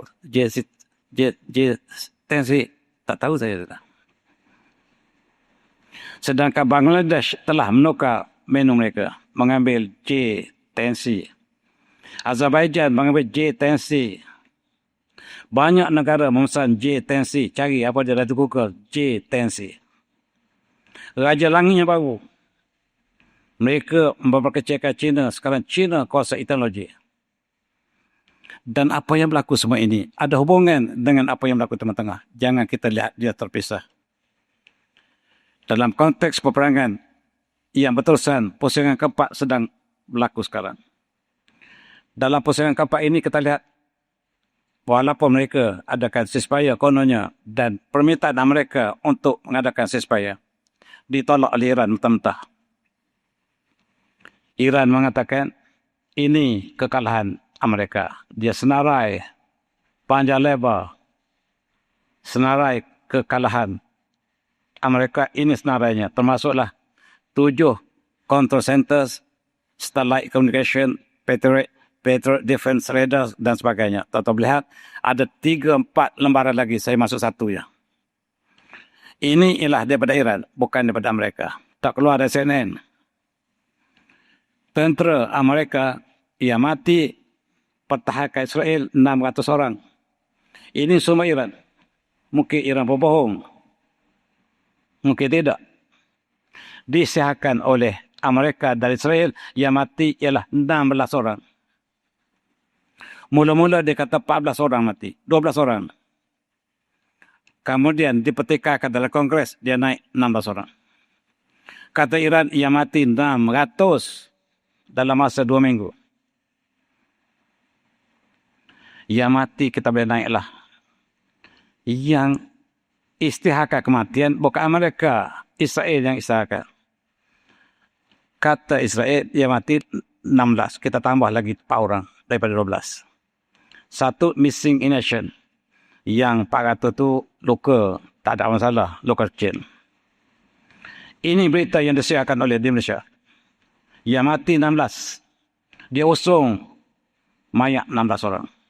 Yang 600 dia sembunyi. Di dalam Kongres tak boleh bohong. Ditanya oleh Demokrat yang perintah Republikan. Demokrat ialah pembangkang. Kemanakah pergi yang ratus-ratus lagi tentera kita yang mati? Anak kita yang mati. Kemana pergi? Secara pertahanan tak dapat jawab. Terkial-kial. Terpaksa jawab. Tentera kita mati banyak. Cukuplah, jangan tanya setakat tu cukup. Jangan tanya lagi. Berapa ramai tentera kita mati? Banyak. Itu jawapan dia. Iran telah hancurkan tentera kita. Ini saya jawab dalam Kongres. Kata dia. Kata Hegel, Menteri Pertahanannya, jangan keluarkan berita ini. Hanya untuk Kongres saja. Tentera kita mati ramai. Tapi jangan beritahu orang. Hari ini saya pecah rahsia. Ini ialah Komander CENTCOM, tuan-tuan di tentera di paham saya.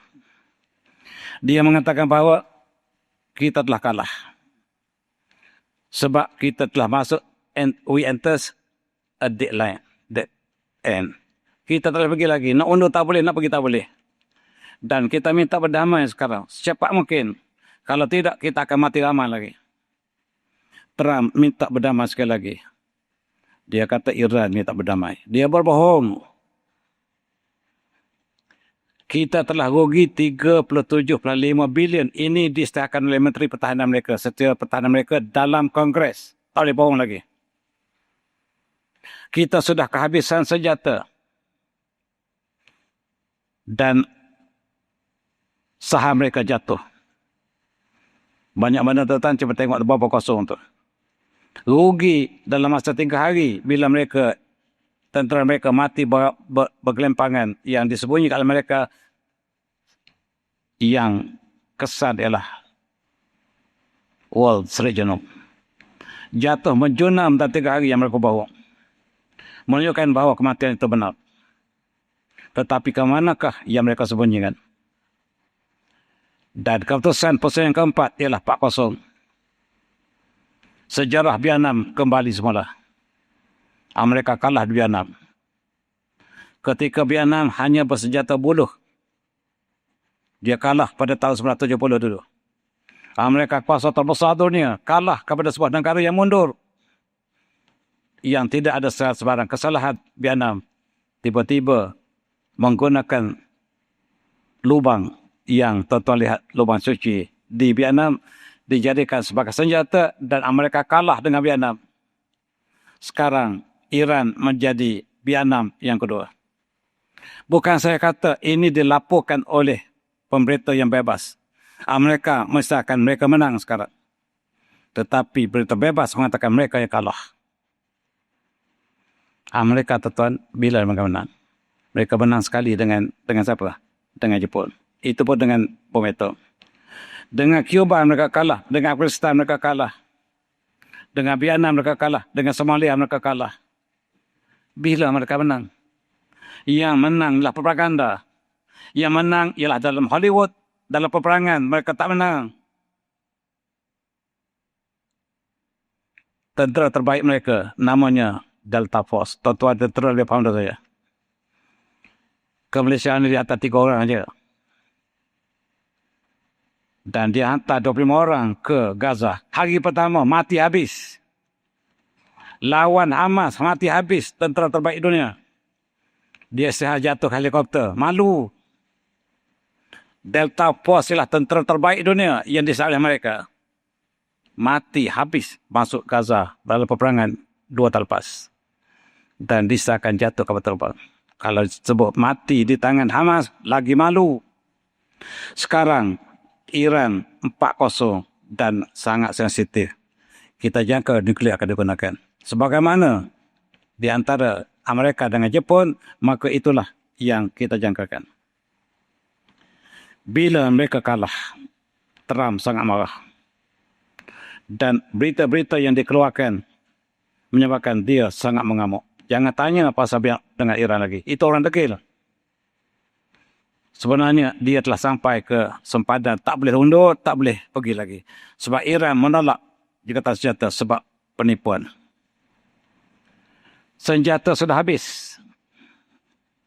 Berita The Times of India, tuan-tuan. Berita bebas. Menyatakan bahawa Amerika membedil plastik yang digunakan sebagai dummy weapons oleh Iran. Iran buat kereta kebal dengan plastik, dia tabur seluruh Iran. Maka Amerika datang bom satu bom, rupanya bom plastik. Habis senjata. Saya ingat cerdik Amerika. Rupanya tak dapat beza antara plastik mainan dengan yang sebenarnya. Terpaksa dia menggunakan senjata yang dia sedia untuk Perang Dunia Ketiga. Maksudnya, mereka akan cetuskan peperangan dunia ketiga. Jelas. Hanya tunggu masa. Sebab sekarang senjata sudah habis. Terpaksa mereka menggunakan senjata yang mereka sembunyikan. Iran yang keluarkan. Ini senjata mereka untuk gunakan dalam Perang Dunia Ketiga. Saudi harus tolong kami. Kamu harus tolong kami. Ada perjuangan sulit dan nyata antara Saudi dan Israel dan juga dengan Amerika. Kami akan beri kamu senjata nuklear dengan syarat iktiraf Israel cepat. Kami akan sediakan kamu nuklear, kamu serang Iran. Amerika belum sanggup, belum berani lagi serang berdepan, tuan-tuan. Sebab ada 2 perkasa di belakang Iran, China dan Rusia. Sekarang minta supaya Saudi serang Iran dengan nuklear. Dan kalau ini berlaku, tuan-tuan, cita-cita mereka untuk ambil Madinah dan Mekah dengan cepat dapat. Sekiranya pemimpin ini tidak bertindak dengan cerdik, maka cita-cita mereka untuk buku yang mereka tulis, Al-Udah ila Makkah, akan terlaksana. Sangat sensitif. Mari kita hati-hati berdoa. Mudah-mudahan pemimpin negara Islam tidak bertindak sesuka hati. Penuh bijaksana sebab perangkap sedang dipasang. Dalam konteks ini, kalau tak nak guna nuklear lagi, boleh serang Yaman. Dan serang Yaman adalah perintah daripada Amerika. Yaman itu jahat. Akan tutup selak kamu bela negara Islam lain. Kamu serang. Tanpa berfikir panjang, Saudi menyerang Yaman. Trump sokong Saudi serang Yaman. Dan ketika perwakilan Yaman kembali pada Iran untuk hadiri pengkombongan Khomeini.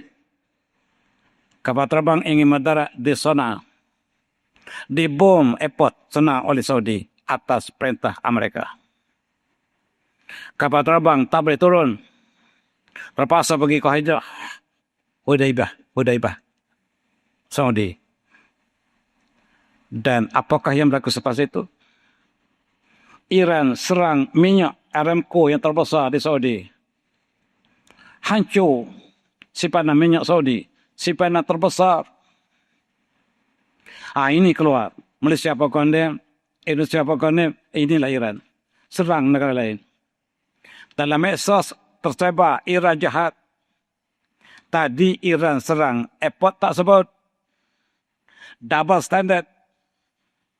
Dan inilah nilai umat Islam. Jangan tengok Syiah lagi. Jangan tengok Sunni. Tengok siapakah yang benar dalam konteks ini. Siapakah yang zalim, siapakah yang dizalimi.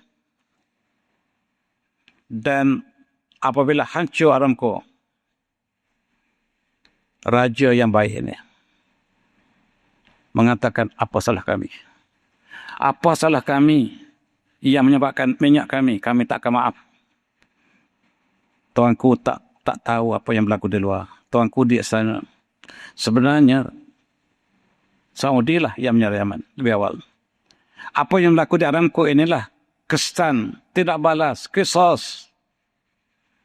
Apabila mereka menyerang, maka ada setiap tindakan, setiap action ada reaction. China mengatakan bahawa dia nasihatkan Raja Saudi, tuanku, dengar sini. Kalau tuanku tak hendak diserang oleh Iran, keluarkan tentera mereka daripada negara tuanku. Yang kita telah pesan berapa lama, keluarkan tentera Amerika daripada negara teluk. Itu selesai. Bukan Iran yang jahat, tetapi Amerika, Israel itulah yang menimbulkan konflik. Nasihat China kepada Saudi. Disiarkan dalam berita lain. Berita-berita yang independen ini menyiarkan, tapi berita CNN tak siar. Yang dukung kekuatan Yaman keluar, antaranya adalah jutaan umat Syiah, keluar menyokong supaya bertindak pertahankan kedaulatan Yaman. Rakyat Yaman bersama dengan pejuang-pejuang. Dan apa yang berlaku ialah fitnah. Umat Islam bersatu di bawah mereka. 14 buah negara Islam bersatu apabila Selat Mandab bakal ditutup. Ketika Gaza diserang, mereka tak bersatu. Bila selat ekonomi bakal ditutup, mereka bersatu. Mereka panggil semua negara Islam Sunni supaya kita bersatu. Mereka baca ayat Quran, benar. Dan sekarang itulah yang sedang berlaku. Negara Sunni bersatu, alhamdulillah. Tetapi di belakangnya Amerika. Kemudian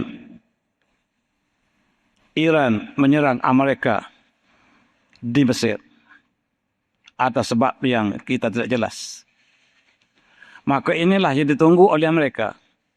Wahai Mesir, lawan Iran. Tadi dia suruh Saudi. Saudi sudah serang, maka sudah berlaku peperangan antara Saudi dan Iran hakikatnya. Walaupun yang berlaku di Yaman dengan Saudi. Sebenarnya hakikatnya Yaman dan Saudi. Sekarang Mesir terlibat. Peperangan merebak lebih luas. Apabila Iran menyerang kapal tangki yang terletak di Laut Mesir. Bukan serang Mesir. Serang kapal Mesir. Mesir bakal bertindak menyerang Iran. Mesir bakal terlibat dalam peperangan ini. Amerika merancang perang dunia ketiga, tata. Dan inilah yang sedang berlaku. Mesir dan Iran diambang peperangan. Dan hampir tercetus peperangan sekarang. Berita yang saya terima terakhir sekali, belum berlaku peperangan. Tetapi bunga-bunga ke atas peperangan ini telah tercetus. apa yang kita lihat ialah Saudi dan Amerika bersedia untuk menyerang satu lagi negara, Iraq, untuk menyempurnakan Israel Raya. Di situ kononnya ada pressure ataupun proksi Iran yang berjuang di Iraq. Lalu mereka bom antara Saudi dengan Amerika bersatu untuk bom Iraq. Dan sekarang tercetus peperangan. Dan perancangan Amerika ialah untuk memulakan peperangan berdepan darat di Iraq. Sempadan yang paling jauh untuk mereka ambil bumi diserah pada Israel. Dan itu sedang berlaku sekarang. Sekarang Trump mengarahkan supaya all out keluar. Barangkali sebelum nuklear digunakan. Berkumpul di sempadan Iran dan Iraq. Mereka lupa bahawa Iraq bumi yang bergunung ganam. Yang ditakuti even oleh Alexander Great. Alexander Great pernah menawan Iran.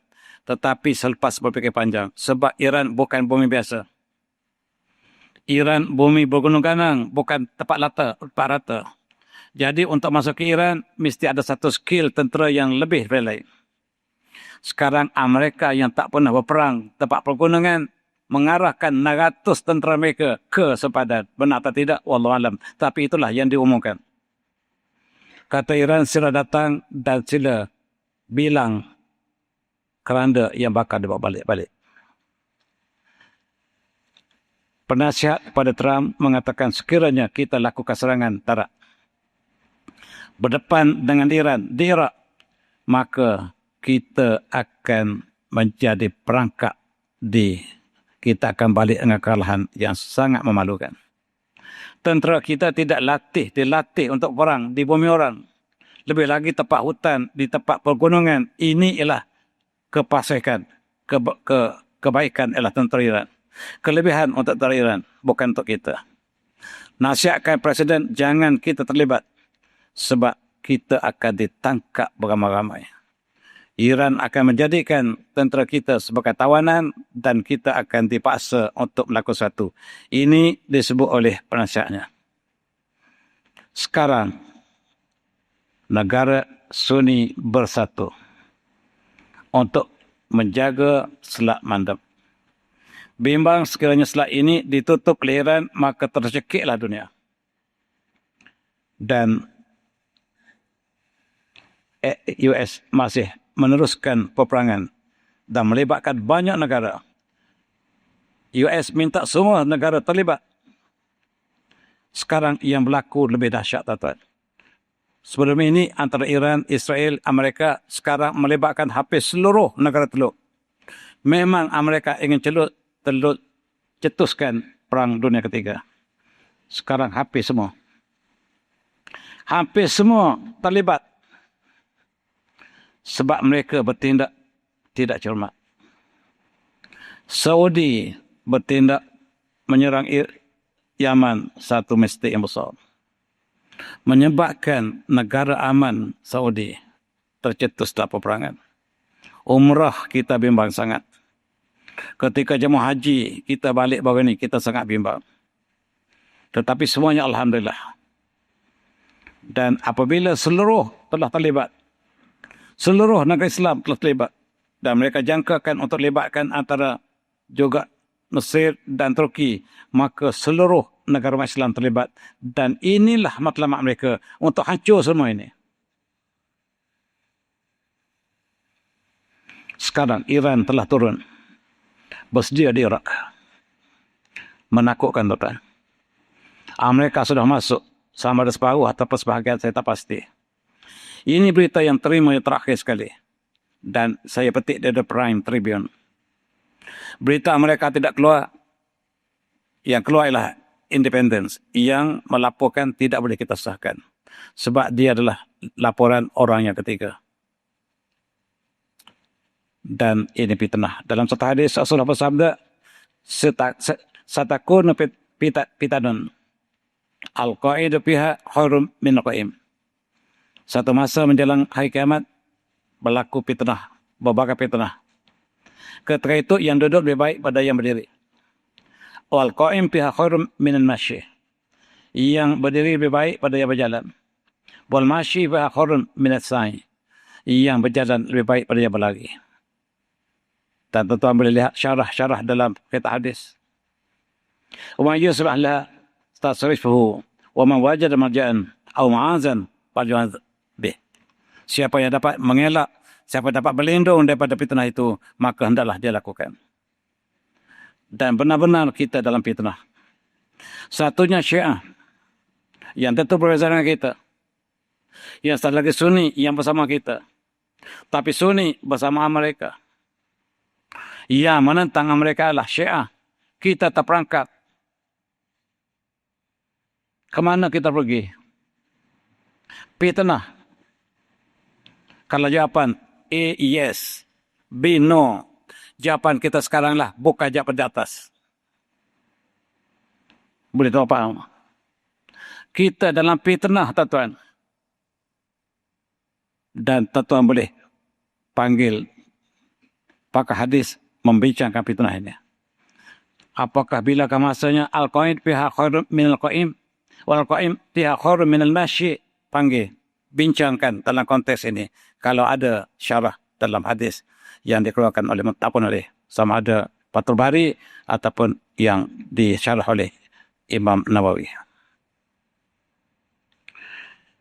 Satu lagi peristiwa yang sedang merebak ialah Ukraine yang tinggal jauh-jauh ikan menembak kapal Iran di Laut Kaspia atas perintah daripada Amerika. Amerika telah tarik diri.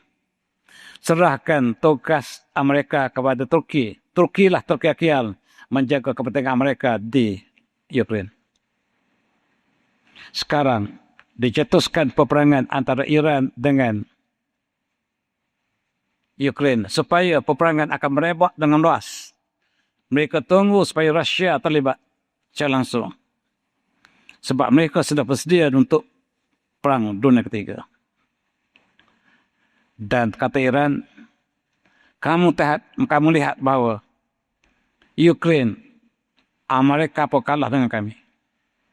Kamu nak cabar kami dengan menyerang kapal kami. Kamu tunggu.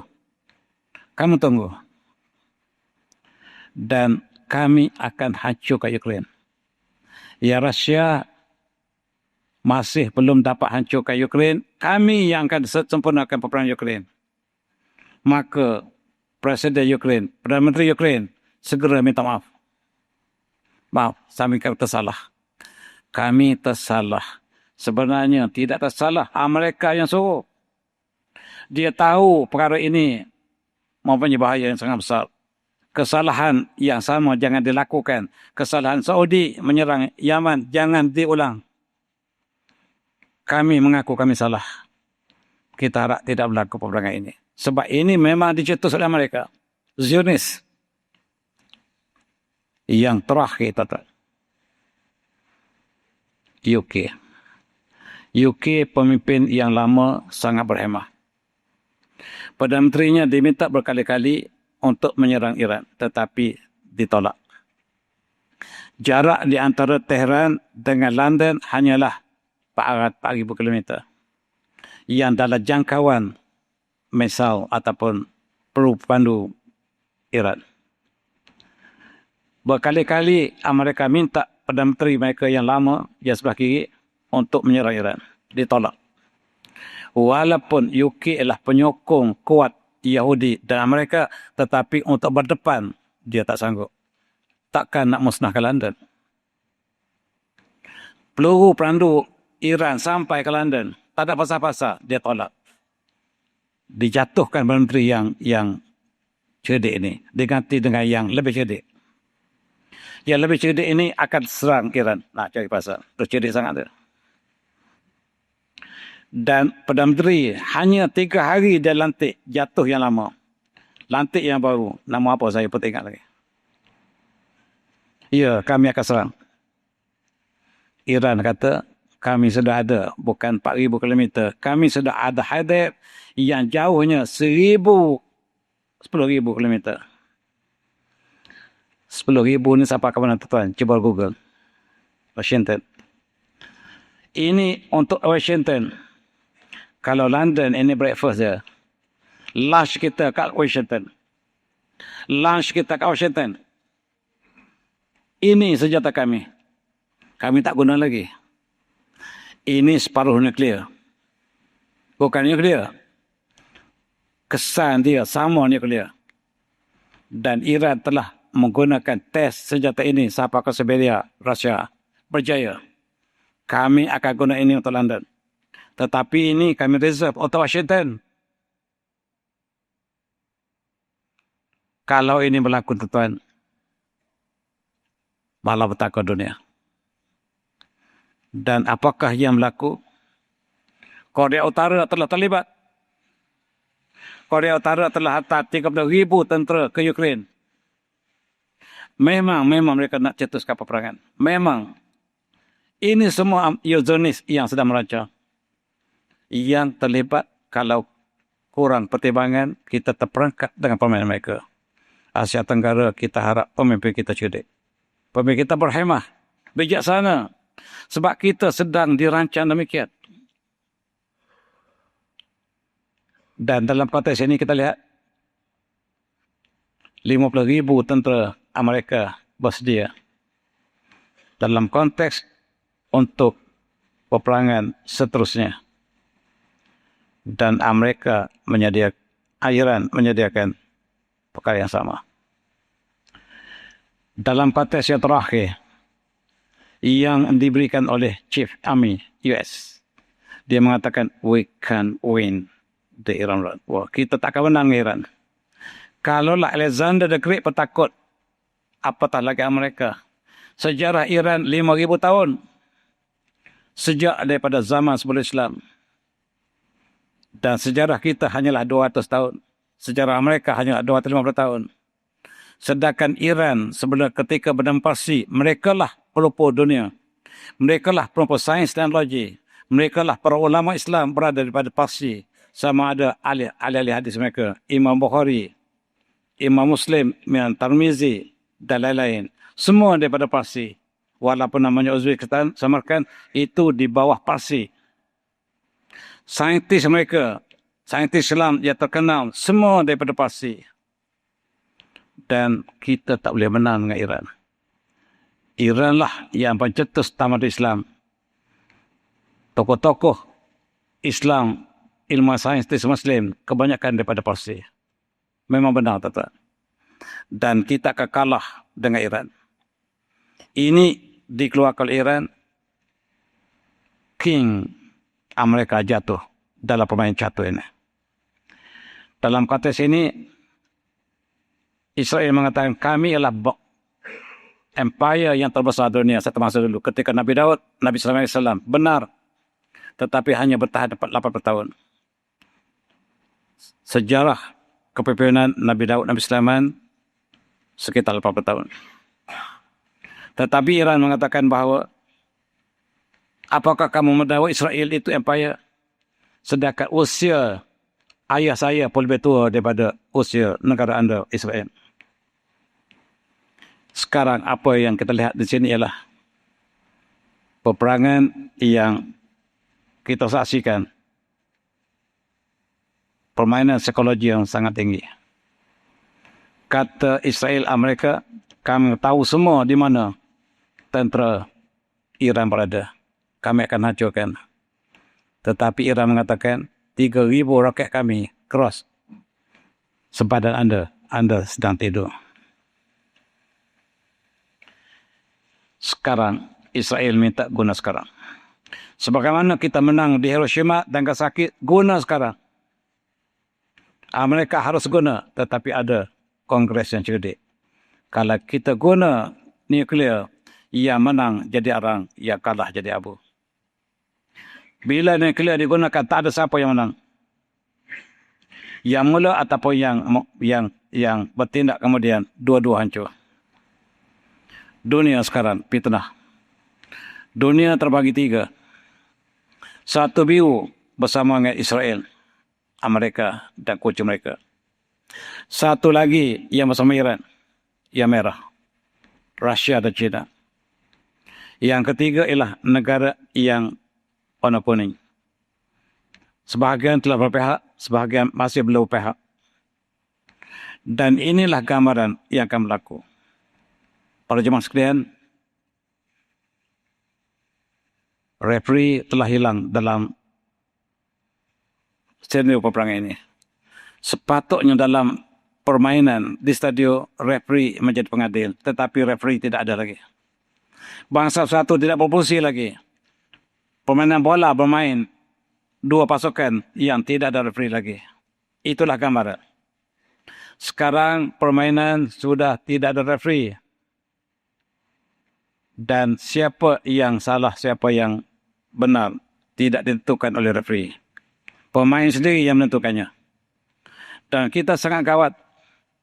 WHO telah membuat simulasi peperangan nuklear. Kita berdepan kemungkinan peperangan nuklear yang menghancurkan manusia dan kemanusiaan. Mereka lakukan simulasi. Kehancuran akan berlaku sekiranya berlaku. Sekiranya satu negara yang ada nuklear menggunakan kata lain, yang lain membalasnya lagi, maka dunia yang tempat kita tinggal sekarang akan berakhir. Yang menang jadi arang, yang kalah jadi abu. Ini simulasi. Rusia membuat satu simulasi komputer. Sekiranya satu bom yang kecil, nuklear, yang dipunyai di Rusia, dijatuh ke atas pulau UK. Hilang. Pulau UK hilang daripada dunia. Akan hilang serta-merta. Ini simulasi. Tak berlaku. Cuma kekuatan tenaga nuklear. Ia bernama syaitan.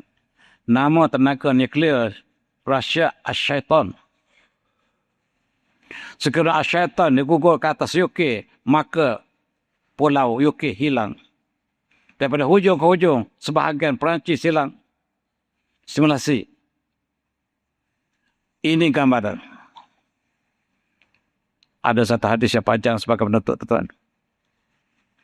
Hadis ini ialah peperangan akhir zaman yang diriwayatkan oleh Imam Muslim. Panjang, saya tidak sempat membacanya.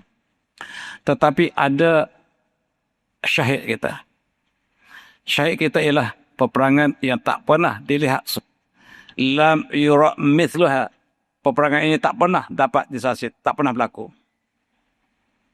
Dan hatta inna tayra liyamurru bijanabatihi tihtim. Dan sehingga burung yang terbang di kawasan peperangan, mereka akan jatuh dan segera menjadi mayat. Burung, Rasulullah gambarkan peperangan akhir zaman. Faya katadlun maqtalatan azimah lam yura mithluha. Peperangan yang tak pernah disaksikan oleh manusia. Sehingga sekiranya burung yang melalui kawasan peperangan, di kawasan tepi peperangan, maka illa waqad harra mayitan. Burung jatuh mati serta-merta. Apakah gambar udara sangat toksik ataupun nuklear itu sendiri? Wallahu a'lam. Surah Al-Isra, tuan. Allah memulakan dengan ayat wa qadayna ila bani Israil fil kitab la tusiduna fil ardi marratain wa ta'lunna 'uluwan kabira. Surah Al-Isra, Allah ceritakan bahawa kami telah tetapkan Bani Israel dalam kitab Taurat kami, benar-benar kamu akan melakukan kerosakan yang melampau di atas semua bumi 2 kali. Imam Qurtubi menjelaskan panjang dan tafsir dia. Ada yang mengatakan sudah berlaku dua-dua. Ada yang mengatakan satu telah berlaku, satu belum. Dan berbagai-bagai tafsiran ahli tafsir. Apakah yang sekarang ini yang belum berlaku dan sedang berlaku? Wallahu a'lam. Dan Allah tutupkan dalam surah Isra juga dengan kisah Bani Israel. Panjang cerita dalam surah Al-Isra. Allah mulakan dengan Bani Israel dan tutup dengan Bani Israel. Allah tutupkan dengan wa kunna min ba'di li Bani Israel. Wa kunna min ba'di li Bani Israel askunu al-ard Faiza jadul Faiza awadul akhirah jina bikum lafifa.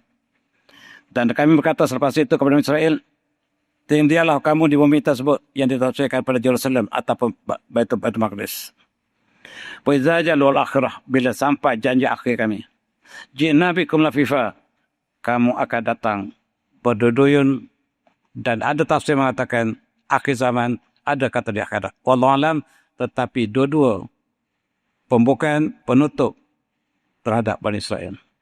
Bahkan nama lain kepada surah ialah surah Bani Israel. Dalam satu hadis sebagai penutup tuan, Rasulullah bersabda, la taqumu hatta yuqatil muslimun al-yahud. Tidak berlaku hari kiamat sehingga orang Muslim memerangi orang Yahudi. Sehingga orang Yahudi kalah. Hatta yakhtabi al-yahud min wara' al-hajar wa syajar. Sehingga mereka bersembunyi di balik pokok dan pohon batu. Fayaqul hajar as-sajar. Berkata batu atau pokok dan pokok, ya Muslim, ya Abdullah. Haza Yahudi khalfi. Wahai hamba Allah, wahai Muslim, di belakang saya ada Yahudi. Fata'al faqtaluhu, dan datang bunuh dia. Illa warqat, kecuali pokok warqat, fa innahu min saydil yahud, dan dia adalah daripada pohon al-Yahudi. Muttafaqun alaih. Hadis ini menggambarkan Bani Israel, Yahudi akan kalah. The end of Israel is near. Dan tanda-tanda mereka jatuhlah Israel. Dan kita berada dalam zaman fitnah yang sangat hebat sekarang. Marilah kita, keluarga kita, negara kita, berdoa dan berwaspada. Sebab musuh sedang menaburkan fitnah. Jangan kita terperangkap. Yang duduk lebih baik pada yang berdiri. Yang berjalan lebih baik pada yang berlari. Akhir sekali saya dengarkan diri, saya mencatatkan peristiwa ini dalam sebuah buku saya terbaru. Kebetulannya saya datang ini baru siap baru 3 hari. Buku bertajuk Perjalanan Geopolitik dan Ibrah. Saya bawa beberapa buah, ada di dekat luar, dan di belakang itu tuan yang berminat boleh lihat selepas kita solat Isyak. Ini adalah cetusan rasa saya. Kuliah malam ini saya petik daripada buku ini, sebahagiannya. Sebahagiannya saya update dengan yang terkini. Dan saya tinggalkan buku ini pada tuan untuk renungi, dan tuan-tuan yang berhajat boleh lihat di luar nanti lepas Isyak. Dan supaya pandangan saya, kita sama kongsi, tak ada tanggungjawab untuk tuan terima pandangan saya. Tolaklah. Tapi tolak dengan hujah lebih baik dari saya. Tuan-tuan tolak, bukan tolak dengan prejudis. Tolak dengan hujah lebih baik pada saya. Baca buku ini asal habis dan tolak. Saya memang nak tengok tak hujah tuan-tuan. Bukan saya nak berlawan. Saya hujah lawan hujah. Itu intelektual. Intelektual tidak menolak tanpa hujah. Saya telah keluar hujah dalam buku saya. Tuan-tuan balas hujah saya. Tulis buku lain. Kita bagi masyarakat baca. Itu cara saya. Saya tak nak berdebat. Kita sama-sama menggunakan hujah. Hujah lawan hujah. Itulah contoh kuliah hari ini. Akhir sekali tuan-tuan, marilah kita berdoa supaya Allah berikan kemenangan pada perjuangan. A'udzu minasyaitonir rajim. Allahumma inna naj'aluka fi nuhuri a'da'ina wa na'udzubika min syurrihim. Allahumma bidil syamlahum wa barik jamahum wa syatat kalimatuhum wa zilzil wa zalzil aqdamahum wa sal alaihim qalban min kalbik. Ya Tahar, ya Jabbar, ya Muntaqim, ya Allah, ya Allah, ya Allah. Allahumma ya munzil kitab, ya mujil sahaba, ya admul hazab, ya hazimul azab, ya izhum wa ansuranihim. Wa sallallahu alaihi wa Muhammad. Alhamdulillah bil alamin. Apabila tapik, assalamualaikum warahmatullahi wabarakatuh. Dan saya minta maaf, kalau ada kesalah, saya suruh kembali kepada Tuan Imam Al-Fadhil. Terima kasih.